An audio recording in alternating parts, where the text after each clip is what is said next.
Welcome to Sundari's cook book. நாம் இன்னைக்கு பார்க்க போகிறது காசி அல்வா.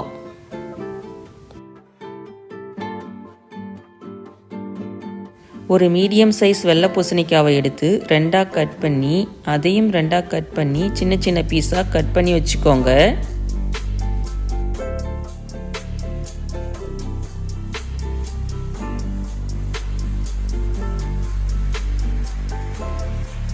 தோலெல்லாம் ஒரு பீலர் வச்சு பீல் பண்ணி எடுத்துடுங்க. உள்ளே இருக்கிற விதைகளையும் நீக்கிடுங்க, அது நமக்கு தேவையில்லை.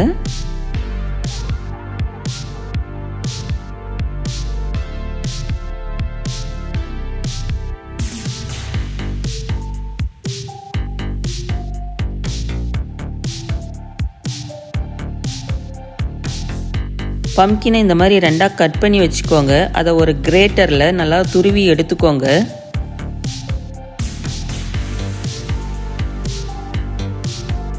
இந்த மாதிரி ஒரு வலையை வச்சு அது மேலே ஒரு மஸ்லின் துணியை விரித்து போட்டு நம்ம கிரேட் பண்ண பம்கின் அதில் வச்சு கொஞ்சம் கொஞ்சமாக புழிஞ்சி நல்லா எடுத்துக்கோங்க.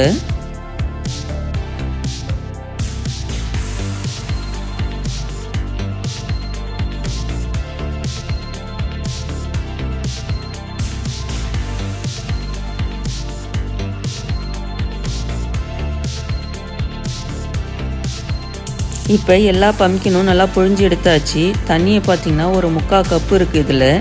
இப்போ 1 கப்பு சுகர் இதுக்கு கரெக்டாக இருக்கும்.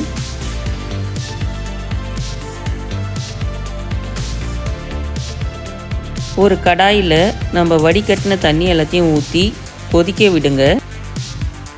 ஒரு சின்ன பவுலில் ஒரு பிஞ்ச் அளவுக்கு சேஃப்ரான் எடுத்துக்கோங்க.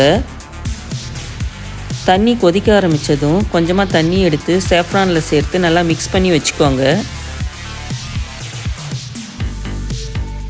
இப்போ இந்த தண்ணியில் பம்கினை சேர்த்து கொஞ்ச நேரத்துக்கு நல்லா மிக்ஸ் பண்ணிவிட்டு நல்லா வேக விடுங்க.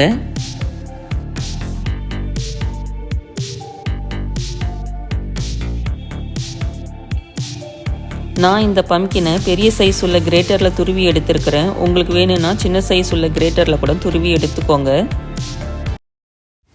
ஒரு 5 நிமிஷம் பம்கின் வெந்ததுக்கு அப்புறமா சுகரை சேர்த்து நல்லா மிக்ஸ் பண்ணிக்கோங்க. சுகர் கொஞ்ச நேரத்தில் மெல்ட் ஆகி வரும். அந்த டைமில் சேஃப்ரானை சேர்த்து நல்லா மிக்ஸ் பண்ணி விடுங்க. இதனோட ஒரு பிஞ்ச் சால்ட்டு சேர்த்துக்கோங்க. இப்போ இந்த சுகர் கேரமலைஸ் ஆகாமல் இருக்க கொஞ்சமாக லெமன் சேர்த்து நல்லா மிக்ஸ் பண்ணி விடுங்க. இப்போ இந்த பம்கினும் சுகரும் சேர்ந்து நல்லா மிக்ஸ் ஆகி வரத்துக்கு நமக்கு 10லேருந்து ஒரு 15 நிமிஷம் தேவைப்படும். நம்ம அந்த டைம் வரைக்கும் நம்மளை பொறுமையாக கிளறிக்கிட்டே இருக்கணும். எந்த ஸ்வீட் பண்ணாலும் ஒரு பிஞ்சு சால்ட்டு சேர்த்துக்கோங்க. அது நம்ம பண்ணுற டிஷ்ஷுக்கு சுவை அதிகமாக தெரியும்னு சொல்லுவாங்க. 1 டேபிள் ஸ்பூன் கீயில் கொஞ்சமாக முந்திரி திராட்சையை நல்லா வறுத்துட்டு இதனோட சேர்த்துக்கோங்க. நல்லா மிக்ஸ் பண்ணிவிட்டு அடுப்பை ஆஃப் பண்ணிவிடுங்க. இப்போ நம்மளுடைய காசி அல்வா ரெடி ஆகிடுச்சு. உங்களுக்கு இந்த வீடியோ பிடிச்சிருந்தா லைக் பண்ணுங்கள், ஷேர் பண்ணுங்கள், சப்ஸ்கிரைப் பண்ணுங்கள். தேங்க்யூ.